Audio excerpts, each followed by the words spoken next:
নমস্কার, সুপ্রভাত। কেমন আছেন আপনারা সবাই? আমি অনন্যার ব্লগসের আরও একটি ঝাঁ চকচকে নতুন ব্লগে আপনাদের সকলকে জানাই অনেক অনেক অনেক স্বাগত। আজ দিনটি রবিবার, সকাল এখন 7টা মতো বাজে। আপনাদেরকে সাথে নিয়ে ঠিক এখন থেকেই আজকের ব্লগটি আমি শুরু করছি। আশা করছি আজকের ব্লগটি আপনাদের সকলের খুব ভালো লাগবে। আজ সকালে উঠে যথারীতি ব্রাশ করে সরাসরি চলে এসেছি ছাদে এসে ছাদ বাগানের গাছগুলোতে জল দিলাম আর এক এক করে পুজোর জন্য ফুল তুলে নিলাম। বেশি রোদ উঠে গেলে পুজোর জন্য ফুল তুলতে ভীষণ কষ্ট হয়, সেই জন্যই যতটা সকালে পারা যায় ফুল তুলে নেওয়াই বুদ্ধিমানের কাজ। তাই এক এক করে ছাদ বাগানের ফুলগুলো তোলা হয়ে যাওয়ার পরে চলে এলাম নিচে এসে নিচতলায় যে গাছগুলো রয়েছে ফুলের, সেই গাছগুলো থেকে বেছে বেছে ফুলগুলো তুলে নিলাম। তারপর তাড়াতাড়ি করে চা পর্ব মিটিয়ে রেডি হয়ে আবার মাকে ফিজিওথেরাপি করতে নিয়ে যেতে হবে। আজ যেহেতু রবিবার, সেই জন্যই আজ ফিজিওথেরাপি একবেলাই হয়, শুধু সকালে 7টা থেকে 10টা পর্যন্ত। তার মধ্যেই মাকে নিয়ে গিয়ে ফিজিওথেরাপিটা করে আনতে হবে।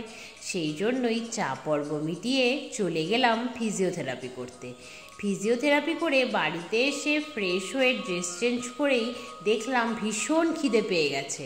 তাই গতকালের ভাত ছিল, জল দিয়ে রেখেছিলাম, সেটিকে বের করে পান্তা ভাত করে খেয়ে নিলাম মা মেয়েতে মিলে। বাবা যেহেতু হার্টের পেশেন্ট, তাই বাবাকে বাসি ভাত বাসি সবজি কিছুই দেওয়া হয় না। তারপর যথারীতি রান্না বান্না শুরু করে দিলাম। আজও সান্ত্বনা দিদি কাজে আসেনি। সান্ত্বনা দিদি বেশ ভালোই লম্বা ছুটি কাটাচ্ছে। আমার যে জীবনের উপর দিয়ে কী যাচ্ছে শুধু আমি জানি, আর ওই যে ভগবান যিনি মিটিমিটি হাসছেন আমার অবস্থা দেখে, উনি জানেন। যাই হোক, আজ বিশেষ কিছু রান্না করতে পারিনি। আজ রান্না করেছি পাবদা মাছের একটা হালকা ঝোল। যা রোদ উঠেছে আর যা গরম লাগছে, তাতে করে আর রিচ ঝোল খাওয়ার সাহস হলো না।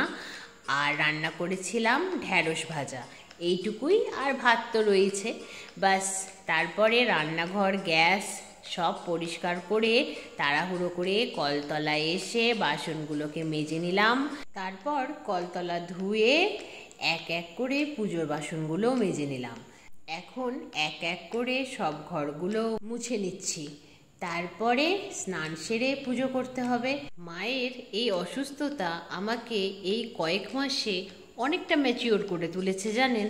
আমি বুঝতে শিখেছি সব আত্মীয় স্বজন, বন্ধু বান্ধব, চেনা পরিচিতরা মুখে ভালো ব্যবহার করলেও খুব কেয়ার করে, খুব খেয়াল রাখে, এরকম একখানা ভাব দেখালেও বেশিরভাগই ওই ওপরই করে।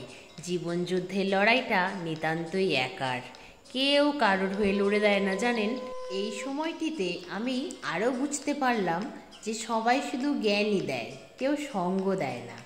দেখুন, আপনাদের সাথে গল্প করতে করতে আমার কিন্তু সব কাজ সারা হলো। রীতি চা পর্ব সারা হয়ে যাওয়ার পরে মা আর আমি একটু টিভি দেখলাম। একটু এন্টারটেনমেন্টেরও তো দরকার আছে জীবনে, বলুন। আর টিভি দেখতে দেখতে ব্লগটাকেও আমি এডিট করে নিয়েছি।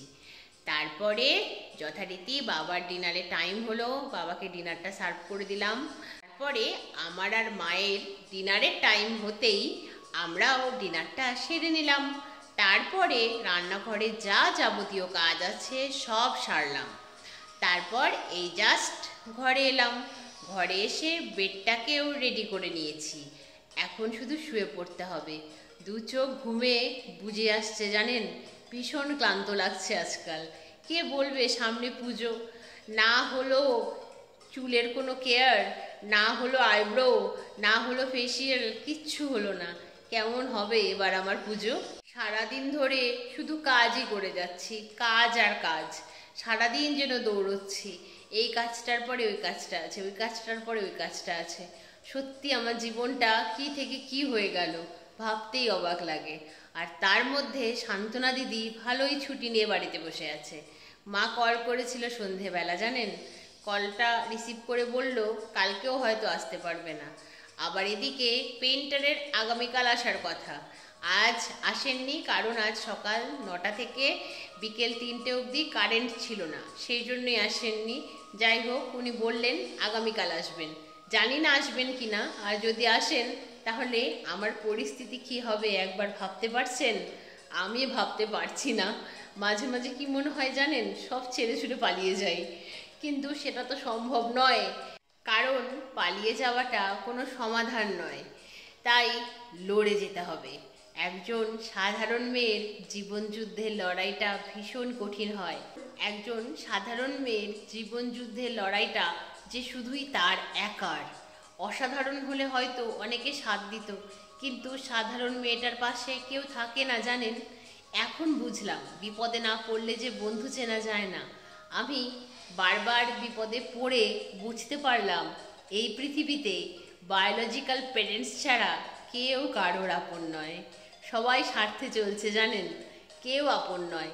শুধুমাত্র এতদিন আমি আমার বন্ধু, আমার আত্মীয়, আমার পরিজন করে গেছি, আদতেই তারা কেউ আমায় নিজের আপন ভাবেনি, জানেন।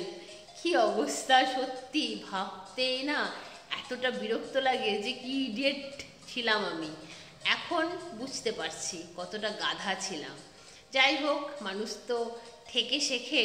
আর এটাও ঠিক, খারাপ সময় এলে ভীষণ কষ্ট হয় সে সময়টিকে পার করতে, কিন্তু খারাপ সময় অনেকটা শিক্ষা দিয়ে যায়, যেমন আমাকে দিচ্ছে। দেখা যাক কালকে কি হয়। কালকের দিন হাজির হবে নতুন একটা চ্যালেঞ্জ নিয়ে। যা হবে যতটা পারবো আপনাদের সঙ্গে শেয়ার করব, কারণ এখন অনন্যার ব্লগস পরিবারের সদস্যরাই আমার ভীষণ আপনারজন।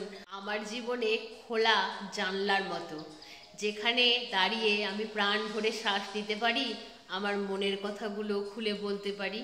সেই জন্যই আপনারা আমার আর আমার চ্যানেলের পাশে থাকবেন। এই পরিবারের সদস্য যারা আছেন, যারা আমাকে প্রতিনিয়ত সাপোর্ট করেন, তাদেরকে অনেক অনেক অনেক ধন্যবাদ, অনেক ভালোবাসা, কারণ কেউ তো পাশে থাকলো না, আপনারাই আছেন। সেই জন্য আশা করছি এই খারাপ সময় খুব শীঘ্রই কেটে যাবে, আবার আমার জীবনটা আগের মতো স্বাভাবিক হবে, তাই না বলুন? এই আশা নিয়েই আজকের ব্লগটা এই পর্যন্তই। আবার আপনাদের সঙ্গে দেখা হবে খুব শিগগিরই অন্য একটা নতুন ব্লগে। ততক্ষণ আপনারা সকলে খুব ভালো থাকবেন, সুস্থ থাকবেন, সাবধানে থাকবেন, নিরাপদে থাকবেন। আর আজকের ব্লগটা কেমন লাগলো অবশ্যই কমেন্টে জানাবেন। ভালো লাগলে একটা লাইক করে দেবেন। আর যদি আপনারা চান তাহলে অনন্যার ব্লগস চ্যানেলটিকে সাবস্ক্রাইব করতে পারেন। এইভাবেই অনন্যার ব্লগসের পাশে থাকবেন, এইভাবেই চ্যানেলটিকে সাপোর্ট করবেন। তাহলে আজকের মতো আসি, গুড নাইট, বাই বাই।